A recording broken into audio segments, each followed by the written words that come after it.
2026 April 15, 16, 17 ദിവസങ്ങളിൽ പ്രത്യേക parliament കൂടുന്നു. വനിതാ സംവരണ ബിൽ പാസാക്കുക എന്നാണ് അതിന് കൊടുത്തിരുന്ന പ്രധാനപ്പെട്ട ഉദ്ദേശം, പുറത്ത് പറഞ്ഞിരുന്ന പ്രധാനപ്പെട്ട ഉദ്ദേശം. പക്ഷേ ഈ വനിതാ സംവരണ ബില്ലിനോട് കൂട്ടിച്ചേർത്ത് മറ്റൊരു വളരെ പ്രധാനപ്പെട്ട കാര്യം കൂടി കൊണ്ടുവന്നിരുന്നു. എന്താണത്? ഡീലിമിറ്റേഷൻ, അതായത് മണ്ഡല പുനർനിർണയ ബിൽ. അങ്ങനെ ഒരു പ്രധാനപ്പെട്ട ബിൽ കൂടി അതിനോടൊപ്പം. അപ്പോൾ ഇതിനെ രണ്ടിനെയും കൂടി കൂട്ടി വായിക്കുമ്പോൾ, രണ്ടിനെയും പറ്റി വിശദമായി പഠിക്കുമ്പോൾ ആർക്കും തോന്നാവുന്ന ചില രൂക്ഷ വിമർശനങ്ങളും സംശയങ്ങളുമുണ്ട്. എന്താണ് ഈ വിമർശനങ്ങൾ? ഇവിടെ മണ്ഡല പുനർനിർണയമാണോ വനിതാ സംവരണമാണോ പ്രധാനം ഈ 3 ദിവസത്തെ പാർലമെൻറ്റ് ചേരലിൽ? സാധാരണ അതേപ്പറ്റി, അതായത് നേരത്തെ പ്രതിപക്ഷവുമായിട്ട് വേണ്ടത്ര ചർച്ചകളൊന്നും ചെയ്യാതെയാണ് ഈ മണ്ഡല പുനർനിർണയ ബില്ല് അവതരിപ്പിക്കാൻ ശ്രമിച്ചത്.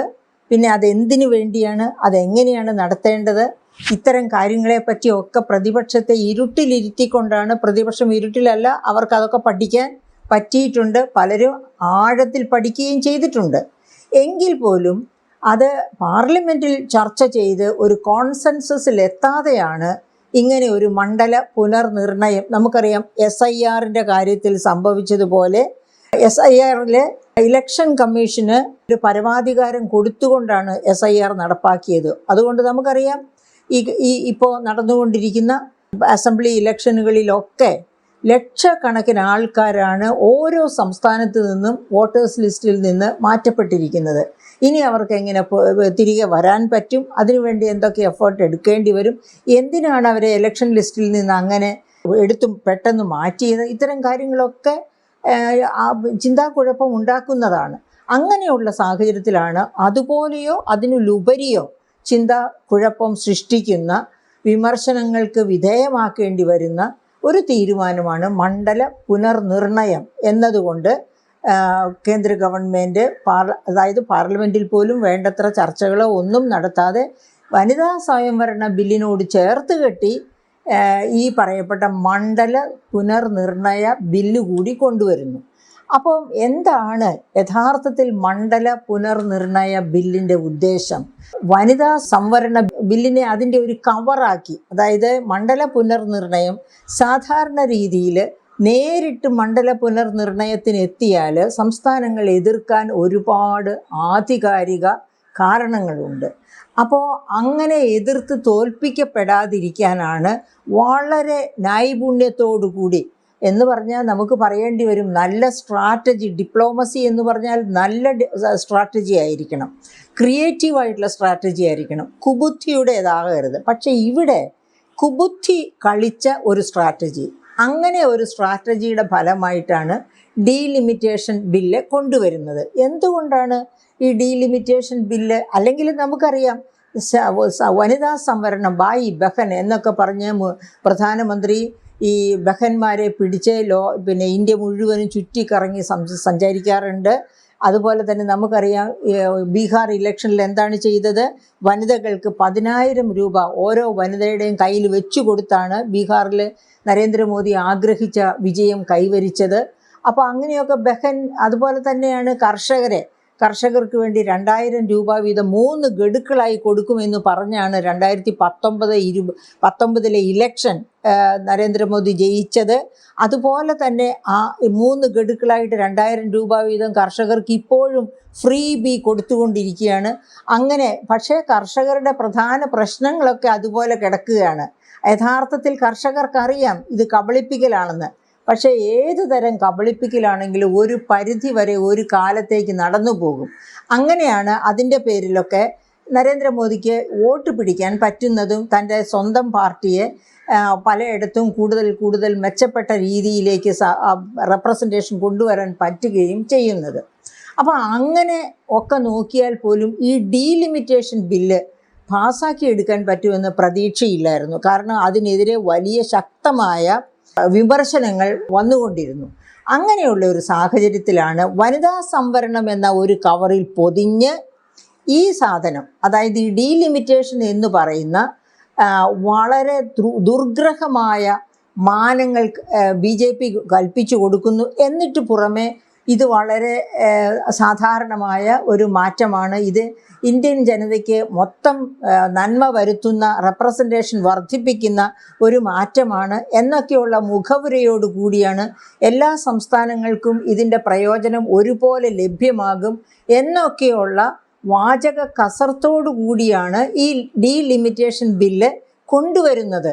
പക്ഷേ അങ്ങനെയൊക്കെയാണ്, അത് അത്ര മഹനീയമായ ഒന്നാണ്, എല്ലാ സംസ്ഥാനങ്ങളെയും ഒരുപോലെ സന്തോഷിപ്പിക്കുന്നതും സഹായകരമാകുന്നതുമാണ്. എങ്കിൽ പിന്നെ എന്തിനാണ് അതിനോടുകൂടി ഈ വനിതാ സംവരണം എന്ന് പറയുന്ന ഒന്ന് കൂട്ടി വച്ചിരിക്കുന്നത്? അല്ലെങ്കിൽ വനിതാ സംവരണം എന്ന ഒരു കവറിട്ട് ഒളിച്ച് എന്തിനാണ് ഡീലിമിറ്റേഷൻ കൊണ്ടുവരുന്നത് എന്ന സംശയം ആർക്കും തോന്നാവുന്നതാണ്. അപ്പോൾ എന്താണ് ഈ ഡീലിമിറ്റേഷൻ കൊണ്ട് നമ്മുടെ ഗവൺമെൻറ് അർത്ഥമാക്കുന്നത് അല്ലെങ്കിൽ ഉദ്ദേശിക്കുന്നത്? ശരിക്ക് ലോകസഭാ മണ്ഡലങ്ങളുടെ സീറ്റുകൾ ഇപ്പോൾ നമുക്കറിയാം ഉള്ളത് 543 സീറ്റുകളാണുള്ളത്. അത് 816 സീറ്റായിട്ട് ഉയരും എന്നുള്ളതാണ് കേന്ദ്ര ഗവൺമെൻറ് പാർലമെൻറ്റിലും എല്ലായിടത്തും പറഞ്ഞുകൊണ്ടിരിക്കുന്നത്. പോപ്പുലേഷൻ്റെ ബേസിസിലാണ്.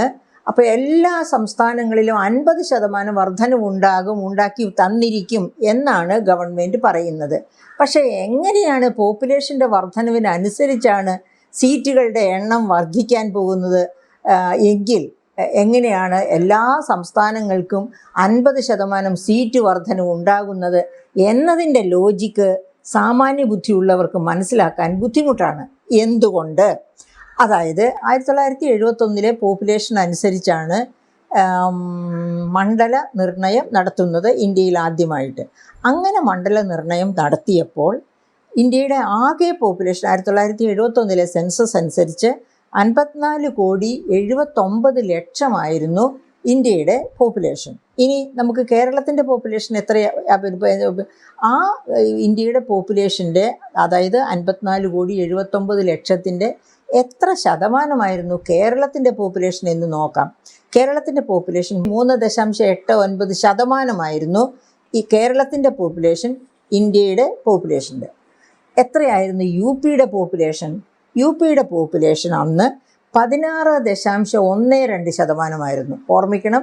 കേരളത്തിൻ്റേത് 3.89%, UPയുടേത് 16.12%. കേന്ദ്ര ഗവൺമെൻറ് ഇപ്പോൾ വാദിക്കുന്നത് 2011 സെൻസസ്, അതാണ് ഏറ്റവും അവസാനം നടന്ന സെൻസസ്. 2021 സെൻസസ് നടക്കേണ്ടതായിരുന്നു.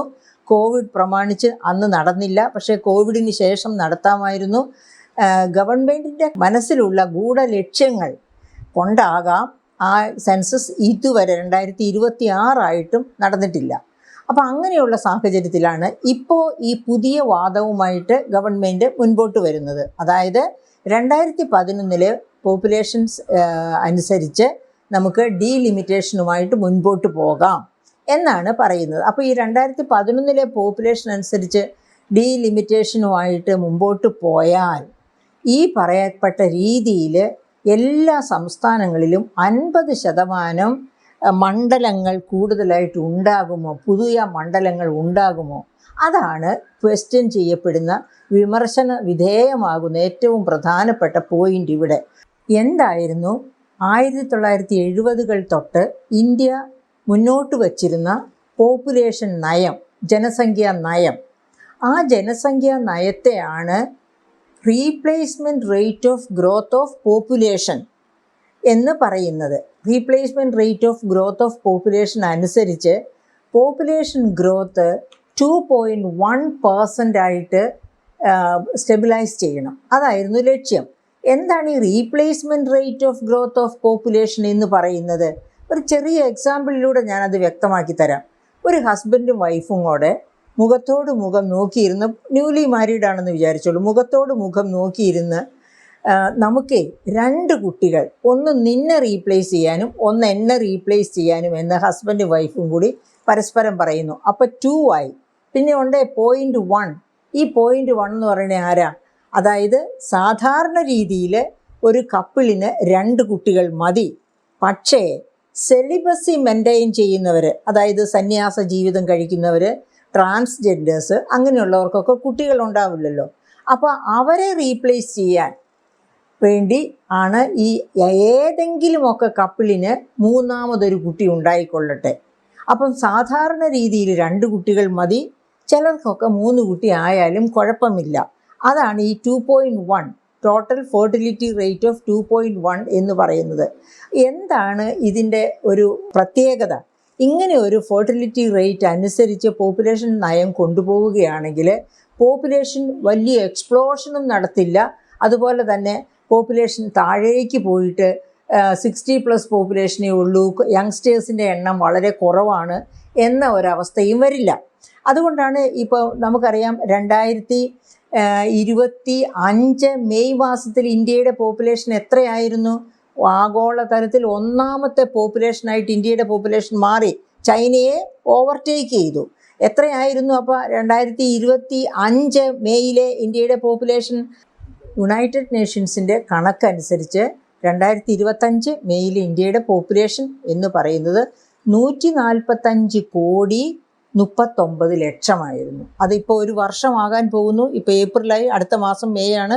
ഈ ഒരു വർഷം കൊണ്ട് നമ്മുടെ പോപ്പുലേഷനിൽ വലിയ മാറ്റം വന്നിട്ടുണ്ടാകും. പക്ഷേ എസ്റ്റാബ്ലിഷ് ചെയ്തിരിക്കുന്ന കണക്കനുസരിച്ച് ഈ 145,39,00,000 നമ്മുടെ പോപ്പുലേഷൻ. അപ്പോൾ ആ പോപ്പുലേഷൻ എന്ന് പറയുന്നത് ശേഷം അത് 2025 പോപ്പുലേഷനാണ്. അതിന് തൊട്ട് മുൻപാണ് 2019-21 national family health survey 2019-21 report പുറത്തു വരുന്നത്. അപ്പോൾ നാഷണൽ ഫാമിലി ഹെൽത്ത് സർവേ 2019-21 പുറത്തു വരുമ്പോൾ അത് റിപ്പോർട്ട് ചെയ്യുന്നത് എന്താണ്? ഇന്ത്യയുടെ പോപ്പുലേഷൻ ഗ്രോത്ത് നമ്മൾ നേരത്തെ പറഞ്ഞല്ലോ, replacement rate of growth of population 2.1. അപ്പോൾ ഇന്ത്യ ആഗ്രഹിച്ചത് 2.1 റേറ്റ് ഓഫ് ഗ്രോത്തിലേക്ക് ഇന്ത്യയുടെ പോപ്പുലേഷൻ ഗ്രോത്തിനെ എത്തിക്കുക എന്നുള്ളതായിരുന്നു. ആ ലെവലിൽ താഴെ പോയിരിക്കുന്നു ഇന്ത്യയുടെ പോപ്പുലേഷൻ ഗ്രോത്ത്. അതായത് 2019-21 നാഷണൽ ഫാമിലി ഹെൽത്ത് സർവേ അനുസരിച്ച് ഇന്ത്യയുടെ population growth 2.1% total fertility rate of India, total TFRI total fertility rate of India 2.1 താഴെ പോയിരിക്കുന്നു. അത് ഇന്ത്യയുടെ ആവറേജ് ടോട്ടൽ ഫെർട്ടിലിറ്റി റേറ്റ്. ഇനി അത് നമ്മൾ തെക്കേ ഇന്ത്യയും വടക്കേ ഇന്ത്യയുമായിട്ട് എടുക്കുകയാണെങ്കിൽ വടക്കേ ഇന്ത്യയുടെ TFRI 2.1 മുകളിലാണ്, തെക്കേ ഇന്ത്യയുടെ TFRI 2% താഴെയാണ്. ഇവിടെയാണ് നമ്മൾ പറയുന്ന ഡീലിമിറ്റേഷനെ പറ്റി നമുക്കുള്ള ആശങ്കകൾ നിലകൊള്ളുന്നത്. അതായത് പോപ്പുലേഷൻ ഗ്രോത്ത് 2.1 മുകളിൽ എന്ന് പറഞ്ഞാൽ ഇപ്പോഴും പോപ്പുലേഷൻ ഗ്രോത്ത് സാഗൂതം തുടരുന്നു. പ്രത്യേകിച്ച് ചില സംസ്ഥാനങ്ങളുടെ പേര് അതിൽ തന്നെ പറയുന്നുണ്ട്. ഏതൊക്കെ സംസ്ഥാനങ്ങളാണ് നമുക്ക് നോക്കാം. ബീഹാർ, മേഘാലയ, ഉത്തർപ്രദേശ്, ജാർഖണ്ഡ് ആൻഡ് മണിപ്പൂർ. ഈ സംസ്ഥാനങ്ങളിലൊക്കെ 2% മുകളിലാണ്, 2.1% മുകളിലാണ് ടോട്ടൽ ഫെർട്ടിലിറ്റി റേറ്റ്. മറ്റ് സംസ്ഥാനങ്ങളിൽ ടോട്ടൽ ഫെർട്ടിലിറ്റി റേറ്റ് 2.1 ഇക്വലൻ്റ് ആണ്. അതേ സമയത്ത് അതേ പഠനം തന്നെ പറയുന്നു, അതേ റിപ്പോർട്ട് തന്നെ ചൂണ്ടിക്കാണിക്കുന്നു, തെക്കേ ഇന്ത്യൻ സംസ്ഥാനങ്ങളിൽ റീപ്ലേസ്മെൻറ്റ് റേറ്റ് ഓഫ് ഗ്രോത്ത് 2.1 താഴെ പോയിരിക്കുന്നു. അവിടെയാണ് ആശങ്ക വരുന്നത്. അപ്പോൾ റീപ്ലേസ്മെൻറ്റ് റേറ്റിൻ്റെ താഴെ പോയിരിക്കുന്നു എന്ന് പറഞ്ഞാൽ ഒരു കപ്പിളിന് 2 കുട്ടികൾ എന്ന ലെവലിലില്ല, ചില കപ്പിളിന് 1 കുട്ടിയായിരിക്കാം. ആ തരത്തിൽ റീപ്ലേസ്മെൻറ്റ് റേറ്റ് താഴെ പോയ സംസ്ഥാനങ്ങളാണ് തെക്കേ ഇന്ത്യൻ സംസ്ഥാനങ്ങൾ. താഴെ പോയത് എന്തുകൊണ്ടാണ്? അവരുടെ കുറ്റം കൊണ്ടല്ല, അവർ ചൂസ് ചെയ്തു. എന്താണ് അവർ ചൂസ് ചെയ്തത്? കുട്ടികളെ പ്രസവിച്ചു കൂട്ടുക എന്ന നയം അല്ല വേണ്ടത്. നമ്മുടെ സാമ്പത്തിക ശേഷി അനുസരിച്ച്, നല്ലവണ്ണം, അതായത് എന്താണ് 1991 നൊബേൽ പ്രൈസ് കിട്ടിയിരിക്കുന്ന ഒരു എക്കണോമിസ്റ്റ് ഉണ്ട്, ഹാർവാർഡ് യൂണിവേഴ്സിറ്റി എക്കണോമിസ്റ്റ്. അദ്ദേഹം എന്താണ് പറഞ്ഞിരിക്കുന്നത്? ഗാരി എസ് ബെക്കർ എന്താ പറഞ്ഞിരിക്കുന്നത്? ഒരു കുട്ടി അമ്മയുടെ ഭ്രൂണത്തിൽ ജനിക്കുന്നത് മുതൽ അതിൻ്റെ ഓപ്റ്റിമം പേഴ്സണാലിറ്റിയിലേക്ക് വളർന്ന് എത്തുന്നത് വരെ, ഓപ്റ്റിമം പേഴ്സണാലിറ്റിയിലേക്ക് എത്തുന്നത് വരെ മാതാപിതാക്കൾ ആ കുട്ടിക്ക് വേണ്ടത്ര എല്ലാതര സൗകര്യങ്ങളും, അതായത് മാനസിക വളർച്ച, ശാരീരിക വളർച്ച, ബുദ്ധിയുടെ വളർച്ച, ഇതിനെല്ലാത്തിനും സഹായകമായ രീതിയിലുള്ള സാഹചര്യം ഒപ്പിച്ചു കൊടുക്കണം എന്നാണ് പറഞ്ഞിരിക്കുന്നത്. അപ്പോൾ അതുകൊണ്ട് ചെറിയ കുടുംബമാണ് സന്തുഷ്ട കുടുംബം എന്ന ഒരു കോൺസെപ്റ്റാണ് അവിടെ ഉരുത്തിരിഞ്ഞു വരുന്നത്. ഒരുപാട് കുട്ടികളുണ്ടെങ്കിൽ അവർക്കൊക്കെ ഈ പറയപ്പെട്ട സാഹചര്യങ്ങൾ ഒരുക്കി കൊടുക്കാൻ ഒരു മാതാപിതാക്കൾക്ക് അത്ര വലിയ സമ്പന്നരല്ലെങ്കിൽ പറ്റില്ല. ഈവൻ സമ്പന്നരാണെങ്കിൽ പോലും മാതാവും പിതാവും കുട്ടിയുടെ വളർച്ചയിൽ കൈകോർത്ത് പിടിച്ച് ശ്രദ്ധിക്കണം എന്നാണ് ബക്കർ പറയുന്നത്. അങ്ങനെ ശ്രദ്ധിക്കാൻ അംബാനിക്കോ അദാനിക്കോ പറ്റിയെന്ന് വരില്ല. അപ്പോൾ അങ്ങനെ മറ്റുള്ളവരുടെ കെയറിലേക്ക് വിട്ടുകൊടുക്കാൻ പാടില്ല. സമ്പന്നരായിരിക്കാം, അതുകൊണ്ട് കെയറിന് ആരെയും കിട്ടും. പക്ഷെ അങ്ങനെ വിട്ടുകൊടുത്താൽ കുട്ടിയുടെ ഓപ്റ്റിമം പേഴ്സണാലിറ്റി ഡെവലപ്മെൻറ്റ് സംഭവിക്കില്ല. അങ്ങനെ സംഭവിക്കണമെങ്കിൽ മാതാപിതാക്കൾ തന്നെ ആ കൂടെ നിൽക്കണം എന്നുള്ളതാണ് അവിടെ വരുന്ന വളരെ പ്രധാനം. എന്തിനാണ് നോബൽ പ്രൈസ് ആ ഗ്രന്ഥത്തിന് കൊടുത്തത്? കാരണം ലോകത്തെമ്പാടുമുള്ള ചിന്തകർ, അതായത് ഈ കുടുംബത്തെപ്പറ്റി, കുടുംബത്തിൻ്റെ ഔന്നത്യത്തെപ്പറ്റി, അതിൻ്റെ മഹത്വത്തെപ്പറ്റിയൊക്കെ മനനം ചെയ്യുന്നവർ ഈ ഒരു ആസ്പെക്റ്റ്, അതായത് മാതാപിതാക്കൾ, പ്രകൃതി തന്നെ മാതാവിനും പിതാവിനും കൂടി കുട്ടിയെ കൊടുക്കുന്നത് മാതാപിതാക്കളുടെ ഉത്തമ പരിചരണം കൊണ്ട് വേണം ഒരു കുട്ടി ഉത്തമ പൗരനായി മാറാൻ എന്നുള്ളത് കൊണ്ടാണ് എന്ന് നമ്മൾ മനസ്സിലാക്കണം. അപ്പോൾ അങ്ങനെയുള്ള ഒരു കോണ്ടെക്സ്റ്റിലാണ് ഈ തെക്കേ ഇന്ത്യക്കാർ വിദ്യാഭ്യാസത്തിലും ഒക്കെ നന്നായി അഡ്വാൻസ് ചെയ്തിട്ടുള്ളവരാണ്. ഇന്ത്യൻ സമൂഹത്തെ മൊത്തമായിട്ടെടുത്താൽ തെക്കേ ഇന്ത്യൻ കമ്മ്യൂണിറ്റി എന്ന് പറയുമ്പോൾ വിദ്യാഭ്യാസത്തിനും ആരോഗ്യത്തിലും ഒക്കെ പ്രാധാന്യം കൊടുക്കുന്നവരാണ്. അപ്പോൾ അവർ കുടുംബം എന്ന ആ കോൺസെപ്റ്റ് തന്നെ അവരെ സംബന്ധിച്ച് വളരെ വിശിഷ്ടമാണ്. അതുകൊണ്ട് ആണ് ഈ നമ്പർ ഓഫ് കുട്ടികളുടെ എണ്ണം കുറച്ച് മതി, അവരെ നന്നായി വളർത്തിയെടുക്കുക എന്ന രീതിയിലേക്ക് ഈ സമൂഹം മാറുന്നത്. അപ്പോൾ അങ്ങനെ മാറിയ ഈ സമൂഹത്തിൽ, അതായത് തെക്കേ ഇന്ത്യയിൽ ടോട്ടൽ ഫെർട്ടിലിറ്റി റേറ്റ് 2ൽ താഴെയാണ് എന്ന് പറയുമ്പോൾ 2ൽ മുകളിൽ നിൽക്കുന്ന നോർത്ത് ഇന്ത്യയിലും 2ൽ താഴെ നിൽക്കുന്ന സൗത്ത് ഇന്ത്യയിലും എങ്ങനെയാണ് ഡീലിമിറ്റേഷൻ വഴിയായിട്ട് ഒരുപോലെ സീറ്റുകളിൽ വർധനവുണ്ടാവുക? 50% സീറ്റ് വീതം സൗത്ത് ഇന്ത്യയിലും വർദ്ധിക്കും, 50% സീറ്റ് വീതം നോർത്ത് ഇന്ത്യയിലും വർദ്ധിക്കും എന്ന് പറഞ്ഞാൽ, അതായത് അതുകൊണ്ടാണ് ഒരു പോപ്പുലേഷൻ സെൻസസിന് നിൽക്കാതെ ഈ 2011 പോപ്പുലേഷൻ സെൻസസ് വച്ചുകൊണ്ട് തന്നെ ഈ പ്രക്രിയ നടത്താമെന്ന് ഗവൺമെൻറ് ആലോചിക്കുന്നത്. 2011 പോപ്പുലേഷനേക്കാളും വ്യത്യസ്തമായിരിക്കും 2021 പോപ്പുലേഷൻ സെൻസസ്, അതിലും വ്യത്യസ്തമായിരിക്കും 2031 പോപ്പുലേഷൻ സെൻസസ്. അപ്പോൾ ഈ 2019, 20, 21 വന്ന ഫാമിലി ഹെൽത്ത് സർവേ പ്രകാരം പോലും ഈ ഡീലിമിറ്റേഷൻ അനുവദനീയമല്ല. കാരണം ഇത് വന്നാൽ ആർക്ക് അബദ്ധം പറ്റും, ആർക്ക് റെപ്രസെൻറ്റേഷൻ കുറയും? സൗത്ത് ഇന്ത്യക്ക് റെപ്രസെൻറ്റേഷൻ കുറയും, നോർത്ത് ഇന്ത്യയുടെ റെപ്രസെൻറ്റേഷൻ വളരെ കൂടും. പ്രത്യേകമായിട്ടും നോർത്ത് ഇന്ത്യയുടെ റെപ്രസെൻറ്റേഷൻ എന്ന് പറയുമ്പോൾ ഏത് സംസ്ഥാനങ്ങളൊക്കെയാണ്? നേരത്തെ ഞാൻ ചൂണ്ടിക്കാണിച്ച 5 സംസ്ഥാനങ്ങൾ, ബീഹാർ പോലെയുള്ള 5 സംസ്ഥാനങ്ങളുടെ റെപ്രസെൻറ്റേഷൻ, UP, ബീഹാർ തുടങ്ങിയ 5 സംസ്ഥാനങ്ങളുടെ റെപ്രസെൻറ്റേഷൻ കൂടും. ഈ 5 സംസ്ഥാനങ്ങളിൽ ഏത് കേന്ദ്രമാണോ, ഇപ്പോൾ BJP ആണ് ഈ 5 സംസ്ഥാനങ്ങളിൽ ആധിപത്യം പുലർത്തുന്നത് എങ്കിൽ അവരുടെ സീറ്റുകൾ പാർലമെൻറ്റിൽ വർദ്ധിക്കും, അവർക്ക് എന്നും പാർലമെൻറ്റിൽ ആധിപത്യം ഉണ്ടാകും. അതേ സമയത്ത് തെക്കേ ഇന്ത്യയിൽ നിന്ന് ഉള്ള രാഷ്ട്രീയ പാർട്ടികൾക്ക് നമ്മുടെ രാജ്യത്തിൻ്റെ രാഷ്ട്രീയ ഭാവി തീരുമാനിക്കാൻ അവസരങ്ങൾ കുറഞ്ഞു പോകും. ആ ആശങ്കയാണ് ഈ ഡീലിമിറ്റേഷനെതിരെ വിമർശനവുമായിട്ട് വരാനായിട്ട് തെക്കേ ഇന്ത്യക്കാരെ പ്രോത്സാഹിപ്പിക്കുന്നത്. തെക്കേ ഇന്ത്യക്കാർക്കും കൃത്യമായിട്ട് അവകാശങ്ങളുണ്ട്, അഭിപ്രായങ്ങളുണ്ട്. അപ്പോൾ അവരുടെ ഈ രാജ്യത്തിൻ്റെ സർവതോമുഖമായ വളർച്ചയിൽ അവരെ വളരെ കൂടുതൽ കോൺട്രിബ്യൂട്ട് ചെയ്തിട്ടുള്ളവരാണ്. അതുകൊണ്ടാണ് ഈ പറയപ്പെട്ട തെക്കേ ഇന്ത്യയിലെ എല്ലാ സംസ്ഥാനങ്ങളും ഉയർന്ന പെർ ക്യാപിറ്റ ഇൻകം ഉള്ള സംസ്ഥാനങ്ങളാണ്. ഉയർന്ന പെർ ക്യാപിറ്റ ഇൻകം എന്ന് പറഞ്ഞാൽ അത് മുകളിൽ നിന്ന് താഴേക്ക് പൊഴിഞ്ഞിറങ്ങുന്നതല്ല, ആലിപ്പഴം വീഴുന്നത് പോലെ ഇറങ്ങി വരുന്നതല്ല.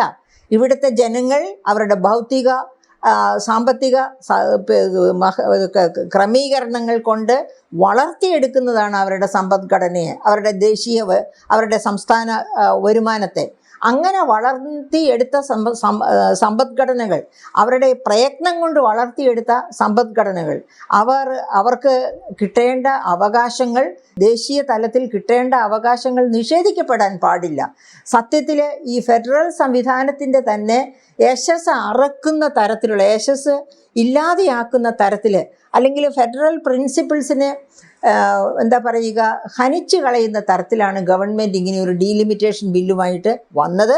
ഗവൺമെൻറ് ആവർത്തിച്ച് പറയുകയാണ്, എല്ലാവർക്കും 50% സീറ്റുകളുടെ വർധനവുണ്ടാകും. പക്ഷേ പോപ്പുലേഷൻ അനുസരിച്ച് നോക്കുമ്പോൾ ഒരു കാരണവശാലും നോർത്ത് ഇന്ത്യയിൽ, ഇപ്പോൾ യു പിയിലോ ബീഹാറിലോ ഉണ്ടാകുന്നത് പോലെയുള്ള സീറ്റ് വർധനവ് അതിൻ്റെ ഒരു അടുത്ത ലെവലിൽ പോലും കേരളം പോലെ, കർണാടക പോലെ, ആന്ധ്ര പോലെ, തമിഴ്നാട് പോലെയുള്ള സംസ്ഥാനങ്ങളിലേക്ക് ഉണ്ടാവുകയില്ല. അപ്പം നമ്മുടെ റെപ്രസെൻറ്റേഷൻ നാഷണൽ ലെവലിൽ പാർലമെൻറ്റിൽ സൗത്ത് ഇന്ത്യയുടെ റെപ്രസെൻറ്റേഷൻ കുറയും. അങ്ങനെ സൗത്ത് ഇന്ത്യയുടെ മാത്രമല്ല, ഇന്ത്യയിലെ ഒരു സംസ്ഥാനത്തിൻ്റെയും റെപ്രസെൻറ്റേഷൻ കുറയാൻ പാടില്ല. 1971 സെൻസസ് അനുസരിച്ച് എടുത്തിരിക്കുന്ന ആ തീരുമാനങ്ങൾ, എടുത്തിരിക്കുന്ന മണ്ഡല നിർണയം, ആ മണ്ഡല നിർണയം അനുസരിച്ച് 543 സീറ്റുകളാണുള്ളത്. ആ 543 സീറ്റുകൾ എങ്കിലും നിലനിൽക്കണം. അത് തന്നെ നിലനിൽക്കണം. എന്തുകൊണ്ട്? കാരണം അതിൽ നിന്ന് മാറ്റം വരുത്തുക എന്ന് പറഞ്ഞാൽ ആ പ്രപ്പോർഷനിൽ വലിയ മാറ്റം വരും. ആർക്ക് എഗൻസ്റ്റായിട്ട്, ആർക്ക് ഫോറായിട്ട്. നോർത്ത് ഇന്ത്യക്ക് സഹായകരമായ രീതിയിൽ അവിടെ വർധനവുണ്ടാകും, സൗത്ത് ഇന്ത്യയെ തഴയപ്പെടുന്ന രീതിയിൽ അവിടെ നമ്പേഴ്സിൻ്റെ കുറവുണ്ടാകും. അങ്ങനെ വരാൻ പാടില്ല. അത് നമ്മുടെ ഫെഡറൽ പ്രിൻസിപ്പിൾസിൻ്റെ താളം തെറ്റിക്കുന്നതാകുന്നു. ആ താളം തെറ്റിൽ ഇതിനു മുൻപ് തന്നെ BJP ഗവൺമെൻറ് ഭരണത്തിൽ വന്നതിന് ശേഷം നമ്മൾ വളരെ നാളുകളായിട്ട് കണ്ടുകൊണ്ടിരിക്കുകയാണ്. ഈ ഡീലിമിറ്റേഷൻ മുഖാന്തരം വരുന്ന ഒരേ ഒരു അപകടം, തെക്കേ ഇന്ത്യയുടെ റെപ്രസെൻറ്റേഷൻ കുറയുന്നു, അല്ലെങ്കിൽ replacement rate of growth of പോപ്പുലേഷനേക്കാൾ താഴേക്ക് പോപ്പുലേഷൻ വളർച്ച മാറിയ സംസ്ഥാനങ്ങളുടെ റെപ്രസെൻറ്റേഷൻ കുറയും എന്നുള്ളത് മാത്രമാണോ? അല്ല. അതിനേക്കാൾ വലിയ, ഇതുവരെ ആരും ഗവനിക്കാത്ത ചില പ്രശ്നങ്ങൾ കൂടി ഈ നമ്പർ വർധനവ്, അതായത് മണ്ഡല പുനർനിർണയവും 543 നിന്ന് 816 മണ്ഡലങ്ങളായിട്ട് വർദ്ധിക്കുകയും ചെയ്യുമ്പോൾ ഉണ്ടാകുന്നുണ്ട്. ഇത് മണ്ഡലങ്ങളുടെ കാര്യത്തിൽ മാത്രമല്ല, അസംബ്ലി കോൺസ്റ്റിറ്റ്യുവൻസീസിൻ്റെ കാര്യത്തിലും ഉണ്ടല്ലോ. അപ്പോൾ അതിലേക്ക് നമുക്കൊന്ന് നോക്കണം. എന്താണ് നമുക്ക് നോക്കേണ്ടത്? എന്താണ് ഡീലിമിറ്റേഷൻ ഉയർത്തുന്ന ധനപ്രതിസന്ധി, അല്ലെങ്കിൽ പ്രശ്നങ്ങൾ, ധനപരമായ പ്രശ്നങ്ങൾ, അല്ലെങ്കിൽ ഫിസ്ക്കൽ പ്രോബ്ലംസ് എന്തൊക്കെയാണ്? എന്തൊക്കെ ഫിസ്ക്കൽ ഇഷ്യൂസ് ഈ ഡീലിമിറ്റേഷൻ ഉയർത്തുന്നുണ്ട്? 543 സീറ്റിൽ നിന്നാണ്, ഇപ്പോൾ പാർലമെൻറ്റ് മാത്രം എടുക്കുക, 543 സീറ്റിൽ നിന്ന് 816 സീറ്റിലേക്ക് മാറുന്നു. അതുപോലെ സ്റ്റേറ്റ് അസംബ്ലീസിലും ഉണ്ടാകും ഇതുപോലെ ഒരു 50% വർധനവ്. ഓക്കെ, അതവിടെ നിൽക്കട്ടെ. ഒരു പുതിയ പാർലമെൻ്ററി നിയമസഭ, അതായത് ഇപ്പോൾ തന്നെ നമ്മുടെ പുതിയ ഇതൊക്കെ മനസ്സിൽ കണ്ട്, കള്ളക്കണക്കുകൾ മനസ്സിൽ ഒളിപ്പിച്ചാണ് പുതിയ പാർലമെൻറ്റ് മന്ദിരം BJP ഗവൺമെൻറ് നിർമ്മിച്ചത് എന്നും നമ്മൾ ഓർക്കണം. അപ്പോൾ ഇതൊന്നും പുതിയതായിട്ട് മനസ്സിൽ കണ്ടതല്ല, ഇതൊക്കെ നേരത്തെ തന്നെ കണക്കുകൂട്ടി വെച്ചിരുന്നതായിരുന്നു എന്നുള്ളതിൻ്റെ തെളിവാണ് പുതിയ പാർലമെൻറ്റ് മന്ദിരം. അതായത് ഈ 816 പേരെയോ അതിൽ കൂടുതൽ പേരെയോ ഉൾക്കൊള്ളാൻ പരുവത്തിലാണ് അത് നിർമ്മിച്ചിരിക്കുന്നത്. ഇനി നമുക്ക് ഈ 543 നിന്ന് MP-മാരുടെ എണ്ണം 816 ആകുമ്പോഴേക്കും എന്താണ് സംഭവിക്കുന്നത്? 273 MP-മാരാണ് ഇപ്പോൾ കൂട്ടിച്ചേർക്കാൻ പോകുന്നത്. 543 കൂടെ 273 MP-മാരാണ് പുതുതായിട്ട് സൃഷ്ടിക്കപ്പെടാൻ പോകുന്നത്. അതുപോലെ തന്നെ രാജ്യസഭയിലും മാറ്റം ഉണ്ടാകും. അപ്പോൾ രാജ്യസഭയുടെ ആ വർധനവ് ഓർക്കണം. ആ രാജ്യസഭയുടെ വർധനവ് എത്രയാണെന്ന് മെൻഷൻ ചെയ്തിട്ടില്ല ഇതുവരെയും. ഇനി അതുപോലെ ഈ ഓരോ MP, ഒരു പുതിയ MP ഉണ്ടാകുമ്പോൾ ആ പുതിയ MPക്ക് വേണ്ടി പുതിയ സ്റ്റാഫിനെ അപ്പോയിൻ്റ് ചെയ്യണം, പുതിയ ഓഫീസസ് ഉണ്ടാകണം, പുതിയ സെക്യൂരിറ്റി സംവിധാനം ഉണ്ടാകണം, പുതിയ ബംഗ്ലാവ് ഉണ്ടാകണം, അതുപോലെ പുതിയ പെൻഷൻ സിസ്റ്റം. ഒരു ടേമിൽ MP ആയി കഴിഞ്ഞാൽ ആയുഷ്കാലം മുഴുവനും പിന്നെ പെൻഷനുണ്ട് ആ ഒരു ടേം കഴിഞ്ഞു കഴിഞ്ഞാൽ. അപ്പോൾ ഒരു എത്ര പ്രായം എന്ന് വിചാരിച്ചൊരു 30-40 വർഷത്തേക്ക് അവർക്ക് പെൻഷൻ പിന്നെ കൊടുക്കേണ്ടി വരും മിനിമം. അങ്ങനെ നമുക്ക് കണക്ക് കൂട്ടാവുന്നതാണ്. അപ്പോൾ ഇതുപോലെയുള്ള എന്തൊക്കെ ചിലവുകളാണ് ഞാനിപ്പോൾ പറഞ്ഞത്? അവർക്ക് വേണ്ടി തന്നെയുള്ള expanded space in the Rajya Sabha, അതായത് രാജ്യസഭയിൽ നമ്പർ കൂടും. അപ്പോൾ രാജ്യസഭയിലും അതുപോലെ അവരുടെ MP-യുടെ ശമ്പളം, MP-യുടെ പുതിയ സ്റ്റാഫ്, പുതിയ ഓഫീസ്, പുതിയ സെക്യൂരിറ്റി സ്റ്റാഫ്, പുതിയ ബംഗ്ലാവ്, പുതിയ അവരുടെ പെൻഷൻ സിസ്റ്റം, അതായത് ഒരു ടേം കഴിഞ്ഞാൽ പെൻഷനാകും അങ്ങനെയുള്ളത്. അപ്പം MP-യുടെ ഒരു വർഷത്തെ കോസ്റ്റ് എത്രയാണ്? 4,29,00,000 രൂപയാണ് ഒരു MP-യുടെ ഒരു വർഷത്തെ ചെലവ്. അപ്പോൾ അത് മാത്രവുമല്ല, എന്തൊക്കെയാണ് ഇതിനകത്ത് വരുന്നത്? ഈ 4,29,00,000 എന്തൊക്കെയാണ് വരുന്നത്? ശമ്പളം വരുന്നു, അലവൻസസ് വരുന്നു, മറ്റു പെർക്സ് വരുന്നു, പ്രീമിയം ട്രാവൽ അലവൻസസ് അതിനകത്ത് വരുന്നു. അത് MP-ക്ക് മാത്രമല്ല, MP-യുടെ മുഴുവൻ ഫാമിലിക്കും ഉണ്ട്, ഭാര്യയ്ക്കും മക്കൾക്കും ഉണ്ട് എന്നുള്ളത് കൊണ്ട്. അപ്പോൾ ഇതൊക്കെ ചേർന്നതാണ് 4,29,00,000 എന്ന് പറയുന്നത്. ഇനി അത് കഴിഞ്ഞാൽ അപ്പോൾ 273 MP-മാർക്കും ഈ 4,29,00,000 രൂപ വെച്ച് ഒന്ന് കണക്ക് കൂട്ടുക. കണക്ക് കൂട്ടുമ്പോൾ നമുക്ക് എത്രയാ? 1,0171 കോടിയാണ് ഒരു വർഷത്തെ ഈ പുതിയ മണ്ഡല നിർണയം കാരണം ഒരു വർഷം നമുക്കുണ്ടാകാൻ പോകുന്ന ചെലവ് മിനിമം 1,173 കോടിയാണ്. ഇനി 5 വർഷം കൊണ്ടോ? അപ്പോൾ 5,855 കോടിയാണ് 5 വർഷം കൊണ്ട് ഒമ്പാകും. ഇനി അവിടെയും തീരുന്നില്ല. MP ലാഡ് എന്നൊരു ലാഡുണ്ട്. എന്താണ് MP ലാഡ്? ഓരോ MP-ക്കും അവനവൻ്റെ കോൺസ്റ്റിറ്റ്യുവൻസിയുടെ വളർച്ചയ്ക്ക് വേണ്ടി ചെലവഴിക്കാൻ 5 കോടി വീതം കൊടുക്കുന്നതാണ് MP ലാഡ് എന്ന ഫണ്ട്. അപ്പോൾ ഈ MP ലാഡ് എത്ര വരും? 816 × 5 816 × 5 എന്നുള്ളതാണ് MP ലാഡ്. 816 പാർലമെൻറ്റേറിയൻസിന് 5 കോടി വീതം MP ഫണ്ട് കിട്ടുന്നു. ആ MP ഫണ്ട് 4,080 കോടിയാണ് MP ലാഡായിട്ട് ഈ MP-മാർക്ക് കിട്ടുന്നത്. 4,080 കോടി. തീർന്നില്ല അവിടെയും ചെലവുകൾ. അവർക്ക് എന്തൊക്കെ വേണം? അതായത് വാടകയില്ലാതെ ബംഗ്ലാവ്. ഡൽഹിയിലാണല്ലോ നമ്മുടെ ക്യാപിറ്റൽ സിറ്റി ഇരിക്കുന്നത്. അവിടെ ലക്ഷങ്ങളാണ് ഒരു ബംഗ്ലാവിൻ്റെ വാടക ഒരു മാസം. അപ്പോൾ അങ്ങനെ ലക്ഷങ്ങൾ വാടകയുള്ള ബംഗ്ലാവ്, free train or air travel, life long ആണ് കേട്ടോ. MP ആകുന്ന കാലത്ത് മാത്രമല്ല. എൻ്റെ സാധാരണ പൊതുജനങ്ങൾ വിചാരിക്കേണ്ട, ഒരു MP ആകാൻ ഓരോരുത്തർ കിടന്ന് കരഞ്ഞ് ബഹളം കൂട്ടി പാർട്ടിക്കകത്ത് കലശല ഒക്കെ സൃഷ്ടിച്ച് MP ആകുന്നതിൻ്റെ പുറകിലുള്ള രഹസ്യങ്ങൾ ഇതൊക്കെയാണ്. അതായത് free train or air travel four life long ആയിട്ട് കിട്ടേണ്ട സൗകര്യങ്ങളാണ് free train charge, air charge എന്നൊക്കെ പറയുന്നത്. അത് സ്വയം മാത്രമല്ല, MP-ക്ക് മാത്രമല്ല, MP-യുടെ കുടുംബത്തിനുമുണ്ട് എന്നത് ഓർക്കണം. പിന്നെ ഫ്രീ മെഡിക്കൽ സൗകര്യം ലൈഫ് ലോങ് ആയിട്ടുണ്ട്. അതും സ്വയം MP ആകുന്നയാൾക്ക് മാത്രമല്ല, MP-യുടെ കുടുംബത്തിനും ലൈഫ് ലോങ് ഉണ്ട്. ഇത് ഒരു ടേം കഴിഞ്ഞ്, അതായത് 5 വർഷം കംപ്ലീറ്റ് ചെയ്ത് MP പിരിയുകയാണെങ്കിൽ 31,000 രൂപയാണ് ഒരു മാസത്തെ പെൻഷൻ. അതാണ് 35-40 വർഷം. അതല്ല, ഇനി MP 50 വർഷം വരെ ജീവിക്കുന്നെങ്കിൽ 50 വർഷം, 60 വർഷം വരെ ജീവിക്കുന്നെങ്കിൽ 60 വർഷവും ഈ 31,000 രൂപയല്ല, അതിന് കാലാകാലങ്ങളിൽ ഉണ്ടാകുന്ന വർധനവിനനുസരിച്ചുള്ള ഒരു പെൻഷനായിരിക്കും. അതായത് വിലക്കയറ്റത്തിൻ്റെ തോതനുസരിച്ച്, റൈസിൻ്റെ തോതനുസരിച്ച് ഇതിനകത്ത് ഡിയർനെസ് അലവൻസ് വരാം. അങ്ങനെ വന്നാൽ ഈ 31,000 എന്ന് പറയുന്നത് കൂടുതൽ എമൗണ്ടായിട്ട് മാറാം. അപ്പോൾ അങ്ങനെ. ഇനി അതുപോലെ സ്റ്റേറ്റ് അസംബ്ലി ആണെങ്കിലോ 4,000 MLAs ആണ്. നിലവിലിരിക്കുന്ന MLA-മാരുടെ കൂടെ 4,000 പേര് കൂടിയാണ് വരുന്നത്. അപ്പോൾ ഈ 4,000 പേരും കൂടി വരുമ്പോഴും ഇതുപോലെയുള്ള ചെലവുകളെല്ലാം വരുന്നുണ്ട്. ഞാനത് ഒന്നേന്ന് ഇനിയും പറയാൻ പോകുന്നില്ല. അതായത് നിങ്ങളെ ബോറടിപ്പിക്കേണ്ട ഈ കണക്കുകളൊക്കെ പറഞ്ഞ് ഈ MLA-മാർക്കും ഇതുപോലെയുള്ള സൗകര്യങ്ങൾ, പക്ഷേ അവരവരുടെ സ്വന്തം നാട്ടിലായത് കാരണം കൊണ്ട് സ്വന്തം നാട്ടിൽ നിന്ന് ഡൽഹി വരെ എല്ലായ്പ്പോഴും യാത്ര ചെയ്യേണ്ടി വരില്ല. പക്ഷേ ഡൽഹി പോകുന്നെങ്കിൽ അതിൻ്റെ ചാർജും ഒക്കെ അവർക്ക് ഫ്രീ ആണ് എന്നത് നമ്മൾ മറക്കരുത്. അപ്പോൾ ഈ പറയപ്പെട്ട MP-മാരും MLA-മാരും ഒക്കെ ഈ തരത്തിൽ വളരെ സൗകര്യമായിട്ട് ജീവിക്കുന്നു. അതിനനുസരിച്ചുള്ള അതായത് കോൺട്രിബ്യൂഷൻ, സംഭാവന അവരുടെ ഭാഗത്തു നിന്ന് വരുന്നുണ്ടോ?